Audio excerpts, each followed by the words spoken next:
Hello guys, welcome back to my YouTube channel. ಸ್ಫೂರ್ತಿಗೌಡ YouTube ಚಾನಲ್ಗೆ ಸ್ವಾಗತ ಸುಸ್ವಾಗತ. ಸೊ ಇವತ್ತು ಗುರುವಾರ. ನಿಮ್ಗೆ ಗೊತ್ತಿರೋ ಹಾಗೆ ನಾನು ಹೋದ ವಾರ ಒಂದು ವ್ರತನ ನಾನು ಕೈಗೊಂಡಿದ್ದೆ. ಆದರೆ ಸ್ವಲ್ಪ ಕಾರಣದಿಂದ ಈ ವಾರ ಪೂಜೆ ಮಾಡ್ತೀನಿ. ಆದರೆ ಲೇಟ್ ಆಯಿತು ಅಷ್ಟೇ. ಬ್ರಾಹ್ಮಿ ಮುಹೂರ್ತದಲ್ಲಿ ಮಾಡಬೇಕಾಗಿತ್ತು.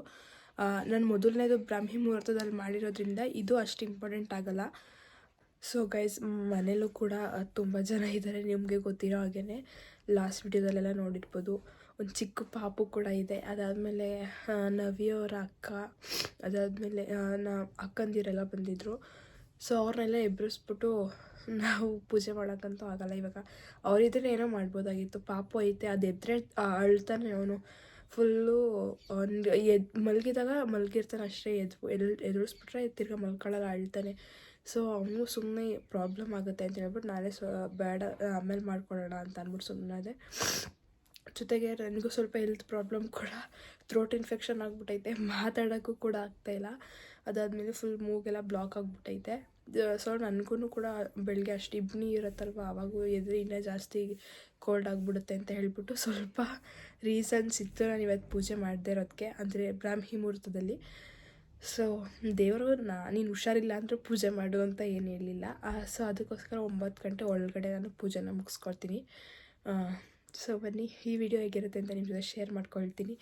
ಮತ್ತು ಸ್ವಲ್ಪ ಜನ ಓದ್ ವಿಡಿಯೋಗೆ ತುಂಬ ರೆಸ್ಪಾನ್ಸ್ ಮಾಡಿದ್ದೀರಾ, ನಂಗೆ ತುಂಬಾ ಖುಷಿ ಆಯಿತು. ಸೊ ಅದರಲ್ಲಿ ಸ್ವಲ್ಪ ಕ್ವಶನ್ಸ್ನ ಕೇಳಿದ್ದೀರಾ. ಆ ಕ್ವಶನ್ಸ್ನ ಈ ವಿಡಿಯೋದಲ್ಲಿ ನಾನು ನಿಮಗೆ ರಿಪ್ಲೈ ಮಾಡ್ತೀನಿ. ಸೊ ಎಂಡ್ವಾಗ ನೋಡಿ ಅಂತ ಹೇಳ್ತಾ ಕೀಪ್ ವಾಚಿಂಗ್. ಸೊ ಗೈಸ್, ಬೆಳಗ್ಗೆ ಎದ್ದು ಈಚೆ ಕಡೆ ಎಲ್ಲ ನಮ್ಮಪ್ಪನೇ ಕ್ಲೀನ್ ಮಾಡ್ಕೊಂಡಿದ್ರು. ಸೊ ನಾನು ಕೂಡ ಎದ್ದು ರಂಗೋಲಿ ಎಲ್ಲ ಬಿಟ್ಕೊಳ್ತಾ ಇದ್ದೆ. ಮನೆ ಮುಂದ್ಗಡೆ ರಂಗೋಲಿ ಎಲ್ಲ ಬಿಟ್ಕೊಂಡು ಒಳಗಡೆ ಒಟ್ಟಿಗೆ ಹೋಗೋಣ ಅಂತ ಹೇಳ್ಬಿಟ್ಟು, ಈಚೆ ಕಡೆ ಕೆಲಸ ಮುಗಿಸ್ಬಿಟ್ರೆ ಒಳಗಡೆ ಆರಾಮಾಗಿ ಮಾಡ್ಕೊಬೋದು. ಅದಕ್ಕೆ ಫಸ್ಟು ರಂಗೋಲಿ ಬಿಟ್ಬಿಟ್ಟು ನಾನು ಒಳಗಡೆ ಕೆಲಸಕ್ಕೆ ಹೋಗೋದು. ಸೊ ಅದಾದಮೇಲೆ ತುಳಸಿನೂ ಕೂಡ ನೆನ್ನೆ ಕಟ್ಟಿಟ್ಕೊಳಕ್ಕಾಗಲಿಲ್ಲ, ಆದರೆ ಸ್ವಲ್ಪ ಕೆಲಸ ಇತ್ತು, ಹೊರ್ಗಡೆ ಹೋಗಿದ್ದೆ ಅಂತ ಹೇಳ್ಬಿಟ್ಟು. ಸೊ ಅದಕ್ಕೆ ಬೆಳಗ್ಗೆನೇ ಎಲ್ಲನೂ ಬಿಡಿಸ್ಕೊಂಡು ಕಟ್ಕೊಳ್ಳೋಣ ಅಂತ ಹೇಳ್ಬಿಟ್ಟು ಇಟ್ಕೊಳ್ತಾ ಇದ್ದೀನಿ. ಆಮೇಲೆ ಅದನ್ನ ಕಮೆಂಟ್ ಮಾಡಬೇಡಿ, ಪೂಜೆ ಮಾಡೋಕ್ಕೆ ತುಳಸಿನ ಕಿತ್ಕೊಂಡು ಬಿಡಿಸ್ತಾ ಇದ್ದೀರಾ ಅಂತ ಹೇಳ್ಬಿಟ್ಟು. ಎರಡೆರಡು ಥರ ಇರೋದು ಅಲ್ಲೇ ನೋಡ್ಬೋದು. ಏನು ಕೃಷ್ಣ ತುಳಸಿ ಕಪ್ಪಿದೆ ಅದನ್ನು ನಾವು ಪೂಜೆ ಮಾಡೋದು. ಇದಕ್ಕೆ ರಾಯರಿಗೆ ಅಂತಲೇ ನಾನು ಬೆಳೆಸಿರೋದು ಸೈಡಲ್ಲಿ. ಸೊ ಅದನ್ನೆಲ್ಲ ಕಿತ್ತು ಕಟ್ಟೋಕ್ಕೆ ಅಂತ ಹೇಳ್ಬಿಟ್ಟು ನಮ್ಮ ಅಕ್ಕಂಗೆ ಕೇಳ್ಕೊಟ್ಟೆ. ಸೊ ಇಲ್ಲಿ ನೋಡ್ತಾ ಇರ್ಬೋದು, ಇಷ್ಟು ಜನ ಇದರಲ್ಲಿ ಆ ಕಡೆ ದೇವನ ಕಟ್ಟಲ್ಲೊಬ್ಬರು, ಈ ಕಡೆ ದೇವನ ಕಟ್ಟಲ್ಲೊಬ್ಬರು, ಆ ಕಡೆ ಚಪೆಲೊಬ್ಬರು, ಈ ಕಡೆ ಚಪೆಲ್ 3 ಜನ, ಟೋಟಲ್ ಇಷ್ಟು ಜನ ಇದ್ದರು. ಅಷ್ಟು ಜನದಲ್ಲಿ ನಾನು ಎಲ್ಲರನ್ನೂ ಎಬ್ಬರಿಸ್ಬಿಟ್ಟು ಪೂಜೆ ಮಾಡೋಕ್ಕಾಗ್ತಿರ್ಲಿಲ್ಲ. ಇಲ್ಲಿ ಪಾಪುನ ಮಲಗಿಸಿದ್ರು. ಪಾಪುನ ಮಧ್ಯೆ ಎಬ್ಬರಿಸಿದ್ರೆ ಅವ್ನು ಅಳ್ತಾನೆ ಅಂತ ಹೇಳ್ಬಿಟ್ಟು ನಾನು ಪೂಜೆನ ಬೆಳಗ್ಗೆ ಮಾಡೋಕ್ಕಾಗಲಿಲ್ಲ. ಸೊ ಅದಕ್ಕೋಸ್ಕರ, ಅಂದರೆ ನೀವೇನೋ ಅಂದ್ಕೋಬೇಡಿ, ವೀಡಿಯೋಗೋಸ್ಕರ ಪೂಜೆ ಮಾಡ್ತಾಳೆ ಆ ಥರ ಎಲ್ಲ ಅಂದ್ಕೋಬೇಡಿ. ಸೊ ನಿಮಗೆ ಗೊತ್ತಿರೋ ಹಾಗೆ ರಿಪ್ಲೈ ಮಾಡಿ ತೋರಿಸ್ತಾ ಇದ್ದೀನಿ ನೋಡಿ, ಇಷ್ಟು ಜನ ಇದ್ದರು. ಸೊ ಅದಾದಮೇಲೆ ಕಸ ಗುಡಿಸ್ಕೊಂಡು ನೆಕ್ಸ್ಟು ಮನೆಯೆಲ್ಲ ಒರೆಸ್ಕೊಂಡು ಬಂದೆ. ಈಚೆ ಕಡೆಯಲ್ಲೇ ಆಲ್ಮೋಸ್ಟ್ ತುಳಿದಿದ್ರಲ್ಲ, ಬೇಗ ಬೇಗ ಆಗಿಬಿಡುತ್ತೆ ಅಂತ ಹೇಳ್ಬಿಟ್ಟು. ಸೊ 9 ಗಂಟೆ ಒಳಗಡೆ ನಾನು ಈ ಪೂಜೆನ ಮುಗಿಸ್ಕೊಳ್ತಾ ಇದ್ದೀನಿ. ಬ್ರಾಹ್ಮಿ ಮುಹೂರ್ತದ ಆಗಿಲ್ಲ ಅಂತಾದ್ರೂ 9 ಗಂಟೆ ಒಳಗಡೆ ಈ ಪೂಜೆನ ಮಾಡ್ಕೊಳ್ಳಿ. ಸೊ ಮನೆಯೆಲ್ಲ ಒರೆಸ್ಕೊಂಡು ಅದಾದಮೇಲೆ ಒಳಗಡೆ ಬಂದೆ. ಫೋಟೋ ಎಲ್ಲನೂ ಕ್ಲೀನ್ ಮಾಡ್ಕೊಳ್ತಾ ಇದ್ದೀನಿ. ಒಂದೇ ಫೋಟೋ ಆಗಿರೋದ್ರಿಂದ ಜಾಸ್ತಿ ಟೈಮು ಹಿಡಿಯೋದಿಲ್ಲ. ನೀವು ಬುಧವಾರ ಕ್ಲೀನ್ ಮಾಡ್ಕೊಳ್ಳೋಕ್ಕೆ ಒಂದು ಫೋಟೋ ಒರೆಸ್ಕೊಳ್ಳೋದಕ್ಕೆ 5 ನಿಮಿಷನೂ ಬೇಕಾಗಿಲ್ಲ. ಸೊ ಫೋಟೋ ಎಲ್ಲ ಕ್ಲೀನ್ ಮಾಡಿಕೊಂಡು ಅದಾದಮೇಲಿಂದ ಗಂಧನ ಇಟ್ಕೊಳ್ತಾ ಇದ್ದೀನಿ. ಯಾವುದೇ ಕಾರಣಕ್ಕೂ ಅಷ್ಟೇ ಕುಂಕುಮ ಅರಿಶಿನ ಏನೂ ಇಕ್ಬಾರ್ದು, ಲಾಸ್ಟ್ ವಿಡಿಯೋದಲ್ಲಿ ಹೇಳಿದ್ದೀನಿ ನಿಮಗೆ. ಸೊ ಗಂಧನ ಇಟ್ಕೊಳ್ಳಿ ಸಾಕು. ಅದೇ ಪ್ರಿಯ ಅವ್ರಿಗೆ. ಅದಾದಮೇಲೆ ಸ್ವಲ್ಪ ಜನ ಮೆಸೇಜ್ ಹಾಕಿದ್ರು, ಏನಪ್ಪ ಅಂತ ಅಂದರೆ ತುಪ್ಪದ ದೀಪನೇ ಹಚ್ಚಬೇಕು, ಆ ಥರ ಏನೂ ಇಲ್ಲ, ಹಂಗೆ ಹಿಂಗೆ ಅಂತ ಹೇಳ್ಬಿಟ್ಟು.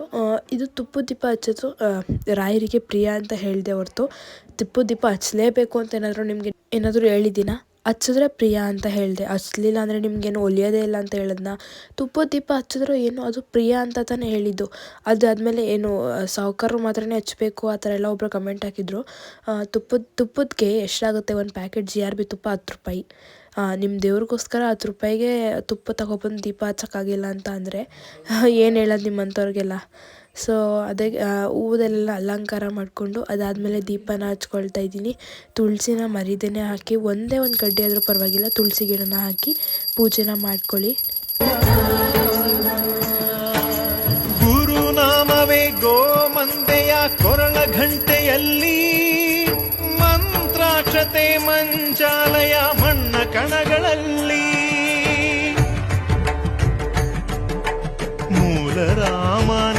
ತಂದೆ ನೀನೆ ನಮ್ಮ ತಾಯಿ ತಂದೆ ಸತ್ಯದ ದೀಪ ಹಚ್ಚುವ ಕರುಣೆಯ ಕಿರಣ ಚೆಲ್ಲುವ ರಾಮನ. ರಾಯರು ಅತಿ ಹೆಚ್ಚಾಗಿ ಸೂಚನೆ ಕೊಡೋದೇ ಹೂವಿನ ಮುಖಾಂತರ. ಅವ್ರು ಎಡಗಡೆಯಿಂದ ಕೊಡ್ತಾರೋ ಬಲಗಡೆಯಿಂದ ಕೊಡ್ತಾರೋ ಅನ್ನೋದು ಮುಖ್ಯವಲ್ಲ. ಆದರೆ ಒಂದು ಸಲ ರಾಯರೇನಾದ್ರೂ ನಿಮ್ಗೆ ಹೂವಿನ ಪ್ರಸಾದವನ್ನ ಕೊಟ್ರು ಅಂತ ಅಂದ್ರೆ ಆ ರಾಯರ್ ನಿಮಗೆ ಹೇಳ್ತಾ ಇದ್ದಾರೆ, ನಾನ್ ನಿನ್ನನ್ನ ನೋಡ್ತಾ ಇದ್ದೀನಿ, ನಿನ್ನ ಬೇಡಿಕೆಗಳು ನನಗೆ ಮುಟ್ಟಿದೆ, ನನ್ನ ಕರುಣಾ ದೃಷ್ಟಿ ನಿನ್ ಮೇಲೆ ಸದಾಕಾಲ ಇದ್ದೇ ಇರುತ್ತೆ ಅನ್ನುವಂಥ ಸೂಚನೆಯನ್ನ ರಾಯರು ನಿಮಗೆ ನೀಡ್ತಾ ಇದ್ದಾರಂತ ಅರ್ಥ. ಸ್ನೇಹಿತರೆ, ಯಾರು ರಾಯರ್ ಇದ್ದಾರೆ ಅಂತ ಒಂದು ಸಂಪೂರ್ಣವಾದ ನಂಬಿಕೆನ ಇಟ್ಕೊಂಡಿರ್ತಾರೋ ಮನಸ್ಸಲ್ಲಿ, ಅಂಥವ್ರನ್ನ ರಾಯರ್ ಯಾವತ್ತೂ ಕೂಡ ಕೈ ಬಿಟ್ಟಿಲ್ಲ, ಬಿಡೋದು ಇಲ್ಲ. ಖಂಡಿತವಾಗ್ಲೂ ಕೂಡ ನನಗೆ ಸಂಪೂರ್ಣವಾದ ನಂಬಿಕೆ ಇದೆ, ನಮ್ಮ ರಾಯರು ನಿಮ್ಮ ಎಲ್ಲ ಕಷ್ಟಗಳನ್ನು ದೂರ.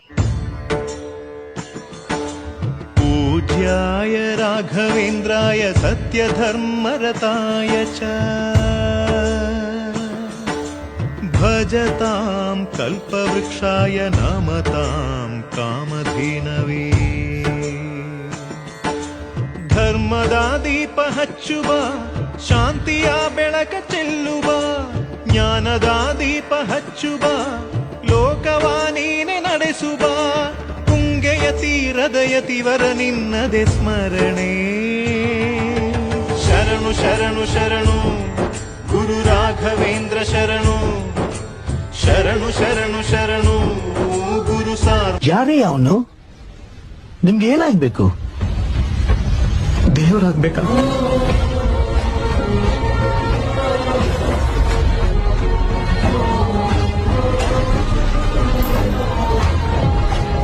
ಕಣ್ಣಿಗೆ ನಿದ್ರೆ ಇಲ್ಲದೆ ಹೊಟ್ಟೆಗೆ ಊಟನೂ ಸರಿಯಾಗಿ ಸೇರದೆ ಏನಪ್ಪಾ ನಮ್ಮ ಜೀವನದಲ್ಲಿ ಇಷ್ಟೊಂದು ಕಷ್ಟಗಳು ಬರ್ತಾ ಇದೆ ಅಲ್ಲ, ಹಿಂಗೆ ಆದ್ರೆ ಮುಂದೆ ನಮ್ಮ ಜೀವನ ಹೆಂಗೆ ಅಂತ ನೀವು ಕಣ್ಣೀರ್ ಹಾಕೊಂಡು ಯೋಚಿಸೋ ಸಮಯದಲ್ಲಿ ಏನಾದ್ರೂ ನಿಮ್ಗೆ ಎಲ್ಲೋ ಒಂದು ಕಡೆ ನಾನು ರಾಯರ್ನ ನಂಬಿದ್ರೆ ನನ್ನ ಜೀವನ ಸರಿ ಹೋಗ್ಬೋದಾ, ನಾನು ಕಷ್ಟಗಳಿಂದ ಮುಕ್ತಿ ಹೊಂದಬಹುದಾ ಅನ್ನುವಂಥದ್ದು ನಿಮ್ ತಲೆಯಲ್ಲಿ ಎಲ್ಲೋ ಒಂದು ಕಡೆ ಆಲೋಚನೆ ಬರ್ತಾ ಇದೆ ಅಂತ ಅಂದ್ರೆ ಅದು ಕೇವಲ ನಿಮ್ಮ ಆಲೋಚನೆ ಮಾತ್ರ ಅಲ್ಲ, ಆ ದೇವರೇ, ಆ ರಾಯರೇ ನಿಮ್ಗೆ ಸೂಚನೆ ನೀಡ್ತಾ. ಪೂಜೆ ಎಲ್ಲ ಮುಗಿಸಿ ಇವಾಗ ಬಂದೆ. ಸೊ ಅಡ್ಜಸ್ಟ್ ಮಾಡ್ಕೊಳ್ಳಿ, ನನ್ನ ವಾಯ್ಸ್ ಕೆಟ್ಟಿದೆ ಮತ್ತು ಕೋಲ್ಡ್ ಆಗಿಬಿಟ್ಟಿದೆ.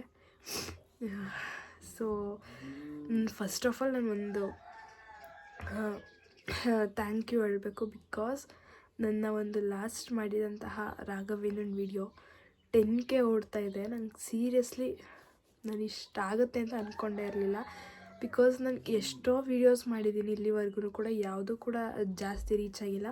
ಬಟ್ ರಾಘವೇಂದ್ರಂದು ಈ ವಿಡಿಯೋ ರೀಚ್ ಆಗಿದ್ದು ನಂಗೆ ತುಂಬಾ ಖುಷಿಯಾಯಿತು. ಎಲ್ರಿಗೂ ಅಷ್ಟೇ ನಾನು ಚಿರಋಣಿಯಾಗಿರ್ತೀನಿ. ಇದೇ ಥರ ನೀವು ನನ್ನ ವೀಡಿಯೋಸ್ನ ನೋಡಿ ಅಂತ ಹೇಳ್ತೀನಿ. ಹಾಗೆ ನನಗೆ ಸ್ವಲ್ಪ ಬೇಜಾರೇನಾಯಿತು ಅಂತಂದರೆ 10K ವ್ಯೂಸ್ ಹೋಗಿದ್ರೂ ಕೂಡ ಸಬ್ಸ್ಕ್ರೈಬರ್ಸ್ ತುಂಬ ಕಮ್ಮಿ ಇದ್ದಾರೆ. ಸೊ ನೀವು ವಿಡಿಯೋ ನೋಡೋಕ್ಕಿಂತ ಮುಂಚೆ ನನ್ನ ಅಕೌಂಟನ್ನ ನೀವು ಸಬ್ಸ್ಕ್ರೈಬ್ ಮಾಡಿಕೊಂಡು ನಾನು ವಿಡಿಯೋ ನೋಡಿ ಅಂತ ಕೇಳ್ಕೊಳ್ತೀನಿ ಅಷ್ಟೇ. ಸ್ವಲ್ಪ ಜನ ನಾನು ಆ ವಿಡಿಯೋ ಮಾಡಿದಾಗ ಸ್ವಲ್ಪ ಕ್ವಶನ್ಸ್ನ ನೀವು ಕೇಳಿದ್ರಿ, ಅಂದರೆ ಅದರ ರಿಪ್ಲೈ ಕಮೆಂಟ್ ಮಾಡಿದ್ದೆ ನೀವು ಏನು ಮಾಡಬೇಕು ಹೇಗೆ ಎತ್ತ ಅನ್ನೋ ಸ್ವಲ್ಪ ಡೌಟ್ ಇತ್ತು. ಅದನ್ನು ಈ ವಿಡಿಯೋದಲ್ಲಿ ನಾನು ಕ್ಲಿಯರ್ ಮಾಡಿಕೊಡ್ತೀನಿ. ಸೊ ಈ ವಿಡಿಯೋನ ಎಂಡ್ವಾಗ ನೋಡಿ ಅಂತ. Keep watching. ಸೊ ನಿಮ್ಮ ಒಂದಿಷ್ಟು ಪ್ರಶ್ನೆಗಳಿಗೆ ನಾನು ಇವಾಗ ಉತ್ತರನ ಕೊಡ್ತೀನಿ. ಆ ವಿಡಿಯೋ ಓಪನ್ ಮಾಡ್ಕೊಳ್ತೀನಿ. ಒಬ್ಬರು ಕೇಳಿದ್ದಾರೆ, ರಾಘವೇಂದ್ರ ಸ್ವಾಮಿಗೆ ಕನೆಕ್ಟ್ ಆಗೋದು ಹೇಗೆ, ನಾವು ಹೇಗೆ ರಾಘವೇಂದ್ರ ಸ್ವಾಮಿಗೆ ಹತ್ತಿರ ಆಗೋದು ಅಂತ ಹೇಳಿಬಿಟ್ಟು. ಸೊ ನಿಮ್ಗೆ ಒಂದು ಕ್ಲಾರಿಟಿ ಕೊಡ್ತೀನಿ. ಇಲ್ಲಿ ನಾವು ಹತ್ರ ಆಗೋದಾಗಲಿ ಇಲ್ಲ ಅವ್ರ ಹತ್ರ ಆಗೋದಾಗಲಿ ಎಲ್ಲ ಇರೋದು ನಮ್ಮ ಕೈಯಲ್ಲಿ ಮಾತ್ರ. ನಾವು ಮೊದಲಿಗೆ ನಾವು ರಾಯರನ್ನ ನಂಬಬೇಕು. ನಮ್ಮ ಜೊತೆ ಇರ್ತಾರೆ, ನಮ್ಮ ಜೊತೆ ನಿಲ್ತಾರೆ, ನಮ್ಮ ಕಷ್ಟ ಬಂದಾಗ ಇರ್ತಾರೆ, ನಮ್ಮ ಸುಖ ಇದ್ದಾಗೂ ಇರ್ತಾರೆ. ನಮ್ಮ ಮನಸ್ಸಲ್ಲಿ ಅದು ಫಸ್ಟ್ ಬರಬೇಕು. ನೀವು ರಾಘವೇಂದ್ರ ಸ್ವಾಮಿನ ನಂಬಿಲ್ಲ ಅಂತ ಅಂದರೆ ಡೌಟಿಂದ ಮಾಡಿದ್ರೆ ಅದು ಡೌಟಾಗಿ ಉಳಿಯುತ್ತೆ. ನಾವು ಕನೆಕ್ಟ್ ಆಗೋಕ್ಕಾಗೋದಿಲ್ಲ, ಹತ್ರ ಆಗೋಕ್ಕಾಗೋದಿಲ್ಲ, ಅದನ್ನೆಲ್ಲ ತಲೆಯಿಂದ ತೆಗ್ದಾಕಿ. ಫಸ್ಟು ನಿಮ್ಮ ತಲೆಯಲ್ಲಿ ಇರಬೇಕಾಗಿರೋದು ಅಷ್ಟೇ, ನಮ್ಮ ರಾಘವೇಂದ್ರ ಸ್ವಾಮಿ ನಮ್ಮ ಜೊತೆ ಇರ್ತಾರೆ, ದಟ್ಸ್ ಇಟ್ ಅಂತ. ಅಂದರೆ ಏನು ಹೇಳೋಕ್ಕೆ ಇಷ್ಟಪಡ್ತೀನಿ ಅಂತ ಅಂದರೆ, ನೀವು ಫಸ್ಟು ನಂಬಿರ, ನಿಮ್ಮ ಮನಸ್ಸಲ್ಲಿ ಇರೋದನ್ನ ನೀವು ನಂಬಬೇಕು ಫಸ್ಟು. ರಾಘವೇಂದ್ರ ಸ್ವಾಮಿ ನಮ್ಮ ಜೊತೆ ಇರ್ತಾರೆ, ಯಾವಾಗಲೂ ನಮ್ಮ ಜೊತೆ ಇರ್ತಾರೆ. ಇದು ಒಂದು ಪಾಯಿಂಟ್ ಇಟ್ಕೊಂಡ್ರೆ ನೀವು ಎಲ್ಲೂ ಕೂಡ ನಿಮಗೆ ಅವ್ರು ನಾವು ಕನೆಕ್ಟ್ ಆಗೋಲ್ಲ, ಇಲ್ಲ ನಮ್ಮ ಜೊತೆ ಇರಲ್ಲ ಅಂತ ಅನ್ಸೋದಿಲ್ಲ. ನಿಮ್ಮ ಮನಸ್ಸಲ್ಲಿ ಬರಬೇಕದು, ನಿಮ್ಮ ಭಕ್ತಿಲಿ ಇರಬೇಕದು. ಸೊ ಇಷ್ಟೇ ಹೇಳೋಕ್ಕೆ ಇಷ್ಟಪಡ್ತೀನಿ. ನಿಮ್ಮ ಮನಸ್ಸಲ್ಲಿ ನೀವು ರಾಘವೇಂದ್ರ ಸ್ವಾಮಿ ನನ್ನ ಜೊತೆ ಯಾವಾಗಲೂ ನನ್ನ ಜೊತೆ ಇರ್ತಾರೆ ಅನ್ನೋದು ನಿಮ್ಮಲ್ಲಿ ಮನಸ್ಸಲ್ಲಿ ಇಲ್ಲ, ನಿಮ್ಮ ತಲೆಯಲ್ಲಿದ್ದರೆ ಅದು ನಿಮ್ಗೆ ಯಾವಾಗಲೂ ಅಷ್ಟೇ ಮನಸ್ಸಲ್ಲಿ ಇದ್ದೇ ಇರುತ್ತೆ. ಸೊ ಎಷ್ಟೊಂದು ಜನ ಓಂ ಶ್ರೀ ರಾಘವೇಂದ್ರಾಯ ನಮಃ, ಓಂ ಶ್ರೀ ಪರಿಮಳಾಚಾರ್ಯ ನಮಃ, ಓಂ ರಾಘವೇಂದ್ರಾಯ ನಮಃ, ರಾಮ ರಾಘವೇಂದ್ರಾಯ ನಮಃ ಅಂತ ಈ ಥರ ತುಂಬ ಮೆಸೇಜ್ ಮಾಡಿದ್ದೀರಾ. ಸೊ ನಿಮಗೂ ಕೂಡ ರಾಯರು ಒಳ್ಳೇದು ಮಾಡಲಿ ಅಂತ ಕೇಳ್ಕೊಳ್ತೀನಿ. ತುಂಬ ಜನ ಅದನ್ನೇ ಹಾಕಿದ್ದಾರೆ, ರಾಘವೇಂದ್ರಾಯ ನಮಃ, ಇಲ್ಲ ಓಂ ಅಂತ ಆಗಿರ್ಬೋದು, ಇಲ್ಲ ಓಂ ರಾಘವೇಂದ್ರಾಯ ನಮಃ, ಓಂ ಶ್ರೀ ಗುರು ರಾಘವೇಂದ್ರಾಯ ನಮಃ. ತುಂಬ ಜನ ರಿಪ್ಲೈ ಮಾಡಿದ್ದೀರಾ ಈ ಥರ. ನಿಮಗೂ ನಿಮ್ಮ ಕುಟುಂಬದವ್ರಿಗೂ ರಾಯರು ಒಳ್ಳೇದು ಮಾಡಲಿ ಅಂತಲೇ ನಾನು ಕೇಳ್ಕೊಳ್ಳೋದು. ಸೊ ಒಬ್ಬರು ರಮ್ಯಾ ಗೌಡ ಅನ್ನೋರು ಕೇಳಿದ್ದಾರೆ, ಮಧ್ಯ ಡೇಟ್ ಆದರೆ ಏನು ಮಾಡಬೇಕು ಪ್ಲೀಸ್ ರಿಪ್ಲೈ ಮಾಡಿ ಅಂತ ಹೇಳಿದ್ದೀರಾ. ಇವಾಗ ನಾವು ಪೀರಿಯಡ್ಸ್ ಅನ್ನೋದು ನಾವು ಯಾವುದು ತಡೆದಿಟ್ಕೊಳ್ಳೋದಕ್ಕಾಗೋದಿಲ್ಲ. ಅದು ಮಂತ್ಲಿ ಪ್ರೋಸೆಸ್ ಆಗಿರೋದ್ರಿಂದ ಅದು ಬಂದೇ ಬರುತ್ತೆ, ನಾವು ಏನು ಮಾಡೋದಕ್ಕಾಗೋದಿಲ್ಲ. ಇಲ್ಲಾಂದರೆ ನಾವು ತಡೆದಿಟ್ಕೊಳ್ಬೋದು, ಇಲ್ಲ ಅದನ್ನು ಮುಂದಕ್ಕೆ ಪುಷ್ ಮಾಡ್ಬೋದು ಅನ್ನೋದಾಗಿದ್ದರೆ ಏನಾದರೂ ಸೊಲ್ಯೂಷನ್ ಹುಡುಕ್ಬೋದಾಗಿತ್ತಲ್ವ. ಸೊ ಅದು ಮಂತ್ಲಿ ಪ್ರೋಸೆಸ್ ಆಗಿರೋದ್ರಿಂದ ಅದನ್ನು ಏನೂ ಮಾಡೋದಕ್ಕಾಗೋದಿಲ್ಲ. ನೀವು 1 ವಾರ 2 ವಾರ ಮಾಡಿ ನೀವೇನಾದರೂ ಪೀರಿಯಡ್ಸ್ ಆಗಿದ್ದರೆ ಆ 1 ವಾರ ನೀವು ಪೂಜೆನ ಮಾಡಬೇಡಿ. ಆ ಒಂದು ವಾರ ಪೂಜೆ ಮಾಡಿದಾರ ನೆಕ್ಸ್ಟ್ ವಾರಕ್ಕೆ ಅದನ್ನೇ ಕಂಟಿನ್ಯೂ ಮಾಡ್ಕೊಂಡು ಹೋಗಿ. ಅಂತಂದರೆ ಇದು ನಮ್ಮ ಒಂದು ನೈಸರ್ಗಿಕ ಕ್ರಿಯೆ ಆಗಿರೋದ್ರಿಂದ ನಾವೇನೋ ಅದನ್ನು ತಡೆಯೋದಕ್ಕಾಗೋದಿಲ್ಲ. ಸೊ ಅದೂ ಕೂಡ ನೀವೇನೋ ತಲೆ ಕೆಡಿಸ್ಕೊಳ್ಬೇಕಾಗಿಲ್ಲ. ನೀವು ಡೇಟ್ ಆದರೂ ಪರವಾಗಿಲ್ಲ, ಅದು ಆ ವಾರನ ನೀವೇನು ಪೂಜೆ ಏನೋ ಮಾಡಬೇಡಿ. ನೆಕ್ಸ್ಟ್ ವೀಕು ಅದನ್ನು ಕಂಟಿನ್ಯೂ ಮಾಡ್ಕೊಂಡು ಹೋಗಿ ಅಷ್ಟೇ. ನೆಕ್ಸ್ಟ್ ಇನ್ನೊಬ್ರು ಹೇಳಿದ್ದಾರೆ, ನೀನು ಸೋ ಬಿಟ್ಟು ಮಾತನಾಡಿ ಅಂತ ಹೇಳಿ.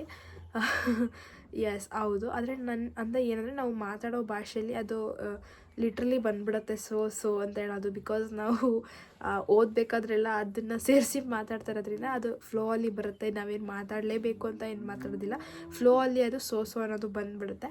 ಸೊ ಬರುತ್ತೆ, ನೋಡೋಣ ನೆಕ್ಸ್ಟ್ ಟೈಮಿಂದ ಸೋ ಅನ್ನೋದನ್ನ ಕಂಟ್ರೋಲ್ ಮಾಡ್ಕೊಳ್ತೀನಿ. ಥ್ಯಾಂಕ್ ಯು ನಿಮ್ಮ ಸಜೆಷನ್ಗೆ. ನೆಕ್ಸ್ಟ್ ಇನ್ನೊಬ್ರು ಕೇಳಿದ್ದಾರೆ, ಮೇಘನಾ ಅಂತ ಹೇಳೋರು, ಲಾಸ್ಟಲ್ಲಿ ಏನು ಮಾಡಬೇಕು ಮುಡುಪನ್ನ ರಿಪ್ಲೈ ಮಾಡಿ ಮ್ಯಾಮ್ ಅಂತ ಹೇಳಿ. ಆ ಮುಡುಪನ್ನ ನೀವು 2 ಥರ ಮಾಡ್ಬೋದು. ಲಾಸ್ಟಲ್ಲಿ ನಿಮ್ಗೆ 7 ವಾರ ಪೂಜೆ ಏನಿರುತ್ತೆ ಅದನ್ನು ಪೂರ್ತಿ ಕಂಪ್ಲೀಟ್ ಮಾಡಾದ್ಮೇಲೆ ನಿಮ್ಮ ಹತ್ತಿರದಲ್ಲಿ ಯಾವುದಾದ್ರೂ ರಾಯರ ದೇವಸ್ಥಾನ ಇರುತ್ತೆ, ಇಲ್ಲಾಂದರೆ ಹಳ್ಳಿ ಮರ ಇರುತ್ತೆ, ರಾಯರ ದೇವಸ್ಥಾನದಲ್ಲಿ ಹಳ್ಳಿ ಮರ ಇರುತ್ತೆ. ಸೊ ನೀವು ಅದನ್ನು ಅಲ್ಲಿಗೆ ಕಟ್ಬೋದು. ಹಳ್ಳಿ ಮರಕ್ಕೆ ನೀವು ಏನು ಮುಡುಪನ್ನ ಕಟ್ಟಿಟ್ಕೊಂಡಿರ್ತೀರ ಅದನ್ನ ಹಳ್ಳಿ ಮರದಕ್ಕೆ ಕಟ್ಬೋದು. ಏನಾದರೂ ನಿಮ್ಗೆ ಅದಾಗಿಲ್ಲ ಅಂತ ಅಂದರೆ ಅದನ್ನು ಬಿಚ್ಚಿ ನೀವೇನಾದರೂ ರಾಯರ ದೇವಸ್ಥಾನಕ್ಕೆ ಹೋದಾಗ ಉಂಡಿಗೋ ಇಲ್ಲಾಂದರೆ ಮಂಗಳಾರತಿಗೋ ನೀವು ಆ ಕಾಯಿನ್ಸ್ನ ಹಾಕಿ ಪೂಜೆ ಮಾಡಿಕೊಂಡ್ರೆ ಅದು ಇದಾಗುತ್ತೆ.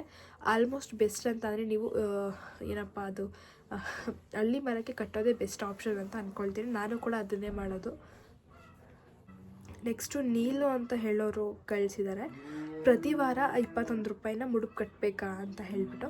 ಪ್ರತಿ ವಾರ ಕಟ್ಟಬೇಕು ಅದು ನನಗೆ ಗೊತ್ತಿಲ್ಲ, ಬಟ್ ನಾನು ಹೇಗೆ ಮಾಡೋದು ಅಂದರೆ ಪ್ರತಿ ವಾರ ನಾನು ಕಟ್ಟೋದಿಲ್ಲ.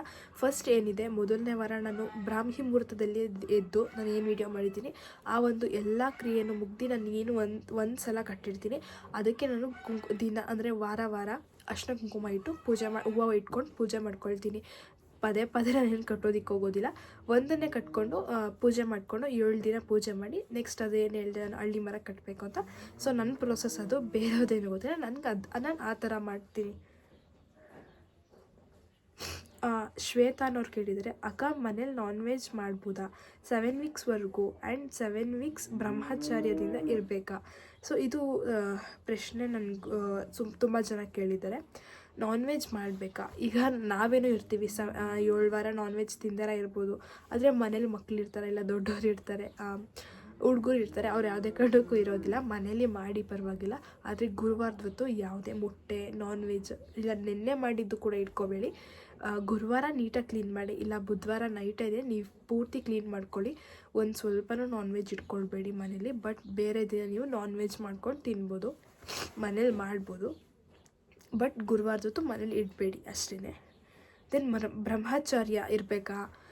ಸೊ ಅದು ಸ್ವಲ್ಪ ಜನ ಇರ್ತಾರೆ, ಸ್ವಲ್ಪ ಜನ ಇರಲ್ಲ. 7 ವಾರನೂ ಇರೋದಕ್ಕಾಗೋದಿಲ್ಲ. ಗುರುವಾರ ಒಂದಿನ ಬ್ರಹ್ಮಚರ್ಯನ ನೀವು ಪೂಜೆ ಏನು ಮಾಡ್ತೀರಾ ಆ ಒಂದು ದಿನ ನೀವು ಬ್ರಹ್ಮಚರ್ಯನ ನೀವು ಕಾಪಾಡ್ಕೊಳ್ಬೋದು, ಬ್ರಹ್ಮಚರ್ಯದಲ್ಲಿ ಇರ್ಬೋದು. ಆದರೆ ನೀವು 7 ವಾರನೂ ಕೂಡ ಇರಬೇಕು ಅನ್ನೋದೇನಿಲ್ಲ. 1 ವಾರ ನೀವು ಅಂದರೆ ಯಾವ್ದು ಗುರುವಾರ ಪೂಜೆ ಮಾಡ್ತೀರಾ ಅವತ್ತು ನೈಟು ಬ್ರಹ್ಮಚರ್ಯದಲ್ಲಿ ಇದ್ದರೆ ಓಕೆ. 7 ಗುರುವಾರಗಳು ಮುಗಿಯೋ ತನಕ ಬ್ರಹ್ಮಚಾರ್ಯದಲ್ಲಿ ಇರಬೇಕಾ ಅಂತಲೇ ಕೇಳಿದ್ದಾರೆ ಇನ್ನೊಬ್ಬರು, ಮಮತಾ ಕೃಷ್ಣ ಅಂತ ಹೇಳೋರು. ಅದೇ ಹೀಗೆ ಈಗೇನು ಹೇಳಿದೆ ನಾನು, 7 ವಾರನೂ ಇರಬೇಕು ಅನ್ನೋದಿಲ್ಲ. ನೀವು ಏನು ಪೂಜೆ ಮಾಡ್ತೀರಾ ಅವತ್ತು ಒಂದಿನ ನೀವು ಬ್ರಹ್ಮಚಾರ್ಯದಲ್ಲಿದ್ದರೆ ಸಾಕು. ನೆಕ್ಸ್ಟು ರೂಪಶ್ರೀ ಅಂತ ಕೇಳಿದ್ದಾರೆ ಒಬ್ಬರು, ವೆಗ್ನಸ್ಡೇ ಫೋಟೋನ ಕ್ಲೀನ್ ಮಾಡ್ಕೊಳ್ಬೋದಾ? ದೇವ್ರ ಮನೆ ಪೂರ್ತಿ ಕ್ಲೀನ್ ಮಾಡಬೇಕು ಅಂತ ಅಂದರೆ ನೀವು ಬೇರೆ ದಿನ ಮಾಡ್ಕೊಳ್ಳಿ. ಆದರೆ ಇದು ಗುರುವಾರದ ಹೊತ್ತು ಒಂದೇ ಫೋಟೋ ಅಲ್ವಾ, ರಾಯರ ಫೋಟೋ ಒಂದನ್ನು ಒರೆಸ್ಕೊಂಡ್ರೆ ಅದು ಬೆಟರ್. ನೀವೇನು ಮುಂಚಿತವಾಗಿ ಕ್ಲೀನ್ ಮಾಡಿ ಇಟ್ಕೊಳ್ಬೇಕು, ನಾಟ್ ನೆಸೆಸಿಟಿ.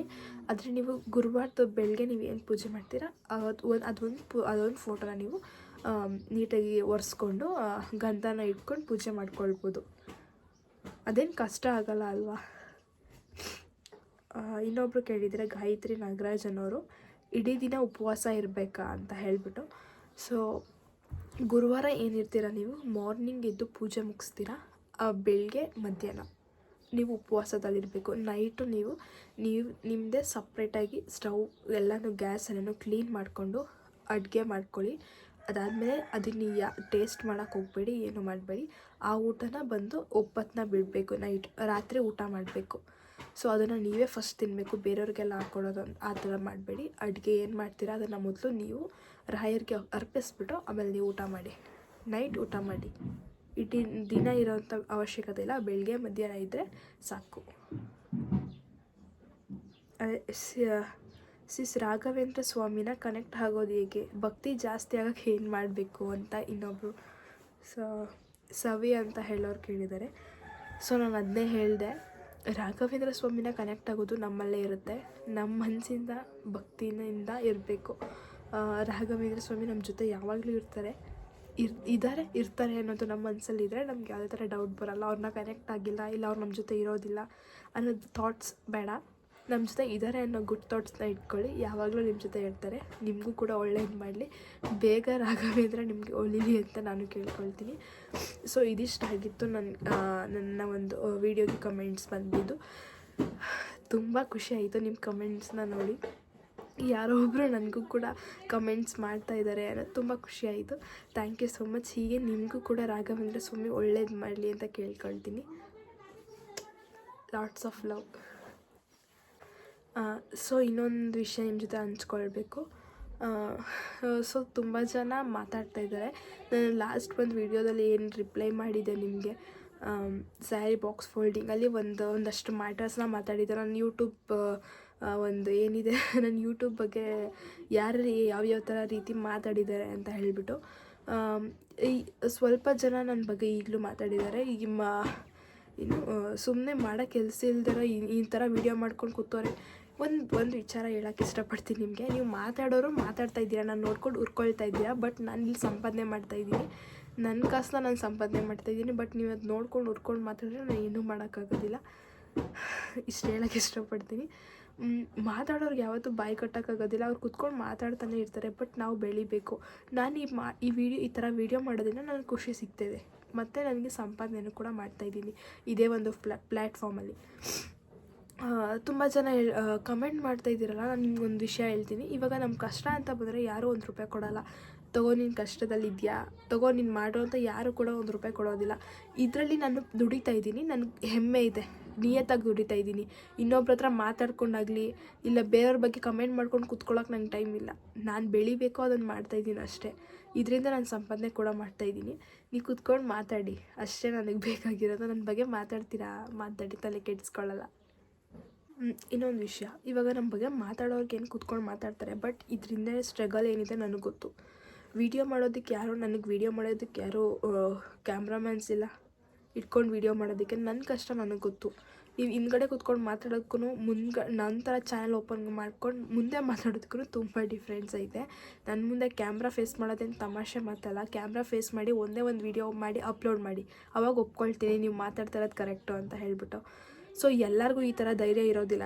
ಕ್ಯಾಮ್ರಾ ಫೇಸ್ ಮಾಡಿಕೊಂಡು ಇಲ್ಲ ಎಷ್ಟು ಸ್ಟ್ರಗಲ್ಸ್, ಮನೇಲಿರೋ ಕೆಲಸನೂ ಮುಗಿಸಿ ನನ್ನ ಒಂದು ಏನಿದೆ ನನಗೇನು ಇಷ್ಟ ಅದನ್ನು ನಾನು ಮಾಡ್ತಾಯಿರೋದು. ತುಂಬ ತಮಾಷೆ ಮಾತಲ್ಲ, ಕೂತ್ಕೊಂಡು ಮಾತಾಡೋಷ್ಟು ಸುಲಭನೂ ಅಲ್ಲ. ನೀವೆಲ್ಲರೂ ನನ್ನ ವೀಡಿಯೋ ನೋಡ್ತಾ ಇರ್ತೀರ ಗೊತ್ತು ನನಗೆ. ಯಾರ್ಯಾರು ಮಾತಾಡಿದ್ದೀರಾ ಅವರೆಲ್ಲ ನನ್ನ ವೀಡಿಯೋ ನೋಡ್ತಾ ಇರ್ತೀರಾ. ನಿಮ್ಗೆ ಕೂತ್ಕೊಂಡು ನಾನು ವೀಡಿಯೋ ನೋಡ್ಕೊಂಡು ಮಾತಾಡೋದು ಅಷ್ಟೇ ಬರೋದು. ನಂತರ ಒಂದೇ ಒಂದು ವೀಡಿಯೋ ಮಾಡಿ ನೀವು ಅಪ್ಲೋಡ್ ಮಾಡಿ, ಆವಾಗ ಒಪ್ಕೊಳ್ತೀರಿ ನೀವು ಮಾತಾಡ್ತಾ ಇರೋದನ್ನ. ನನ್ನ ತಲೆನೇ ಕೆಡ್ಸ್ಕೊಳ್ಳಲ್ಲ. ನೀವು ಮಾತಾಡಿದಷ್ಟು ನನ್ನ ಖುಷಿನೇ, ಬಟ್ ನನ್ನ ಬಗ್ಗೆ ಮಾತಾಡ್ತಾ ಇದ್ದೀರಲ್ಲ ಅದು ನನಗೆ ಖುಷಿನೇ. ಸೊ ಈ ಥರ ನಾನು ಬೆಳೀತಾರನ್ನ ನೋಡ್ಕೊಂಡು ಉರ್ಕೊಂಡೇ ಕೂತ್ಕೊಂಡಿರಿ ಅಂತ ಹೇಳೋಕ್ಕೆ ಇಷ್ಟಪಡ್ತೀನಿ ಅಷ್ಟೇ. ನನ್ನ ಬಗ್ಗೆ ಮಾತಾಡೋದು ನಿಮ್ಗೇನೋ ಯಾರಾದರೂ ಕೊಡ್ತಾರಾ? ಕೊಟ್ಟರೆ ಬೇಕಾದರೆ ಮಾತಾಡಿ, ಇನ್ನೂ ಡಬಲ್ ಮಾತಾಡಿ, ಅಷ್ಟೇ ಹೇಳ್ತಾ ಇರೋದು. ನಿಮ್ಮ ಕೈಲಾದರೆ ನೀವು ಮಾಡಿ ತೋರಿಸಿ. ಆಗಲಿಲ್ವಾ ಬಾಯಿ ಮುಚ್ಕೊಂಡು ಮನೇಲಿ ಕೂತ್ಕೊಳ್ಳಿ. ಸೊ ಗೈಸ್, ಈ ವಿಡಿಯೋನ ಇಲ್ಲಿಗೆ ಏನು ಮಾಡ್ತಾಯಿದ್ದೀನಿ. ಈ ವಿಡಿಯೋ ನಿಮಗೆ ಇಷ್ಟ ಆಗಿದ್ದರೆ ಲೈಕ್ ಮಾಡಿ, ಶೇರ್ ಮಾಡಿ, ಕಮೆಂಟ್ ಮಾಡಿ, ಹಾಗೆ ಸಬ್ಸ್ಕ್ರೈಬ್ ಮೈ ಚಾನಲ್. ಇದೇ ಥರ ವೀಡಿಯೋ ನೆಕ್ಸ್ಟು ಕೂಡ ಅಪ್ಲೋಡ್ ಮಾಡ್ತೀನಿ. ಈ ಒಂದು ನಾನು ಏನು ನಿಮಗೆ ಹೇಳಿದ್ದೀನಿ ಇದರಲ್ಲಿ ಏನಾದರೂ ನಿಮಗೇನಾದರೂ ಇನ್ನೂ ಡೌಟ್ಸ್ ಇದ್ದರೆ ಕಮೆಂಟ್ ಮಾಡಿ ತಿಳಿಸಿ, ನಾನು ರಿಪ್ಲೈ ಮಾಡ್ತೀನಿ ನೆಕ್ಸ್ಟ್ ವೀಡಿಯೋದಲ್ಲಿ. ಸ್ವಲ್ಪ ಡಿಲೇ ಆಯಿತು, ನೀವು ರಿಪ್ಲೈ ಮಾಡಿದ್ದನ್ನ ನಾನು ಕಮೆಂಟ್ ಮಾಡಿದ ನಾನು ರಿಪ್ಲೈ ಮಾಡೋಕ್ಕೆ ಡಿಲೇ ಆಯಿತು. ಸಾರಿ, ಅದಕ್ಕೆ ಸಾರಿ ಕೇಳ್ತೀನಿ. ಏನಿದೆ ನಿಮಗೆ ಕಮೆಂಟ್ ಮಾಡಿ ತಿಳಿಸಿ. ನಾನು ಈ ವಾರ ಏನಾದರೂ ಸ್ವಲ್ಪ ಬೇಗ ರಿಪ್ಲೈ ಮಾಡೋಕ್ಕೆ ಟ್ರೈ ಮಾಡ್ತೀನಿ, ಇಲ್ಲಾಂದರೆ ವಿಡಿಯೋ ಮುಖಾಂತರನೇ ನಿಮಗೆ ಶೇರ್ ಮಾಡ್ತೀನಿ. ಹಾಗೆಯೇ ನನ್ನ ಬಗ್ಗೆ ಇಲ್ಲ ನನ್ನ ಒಂದು ಲೈಫ್ ಬಗ್ಗೆ ನಿಮಗೇನಾದರೂ ಕ್ವೆಶನ್ಸ್ ಇದ್ದರೆ ನಿಮಗೇನಾದರೂ ಈ ಕ್ವೆಶನ್ಸ್ ಇದ್ದರೆ ನಾನು ಕಮೆಂಟ್ ಮಾಡಿ ತಿಳಿಸಿ. ನೆಕ್ಸ್ಟ್ ವೀಡಿಯೋದಲ್ಲಿ ನಿಮ್ಮ ಕ್ವೆಶನ್ಸ್ಗೆ ನಾನು ರಿಪ್ಲೈ ಮಾಡ್ತೀನಿ. So lots of love. Thank you so much.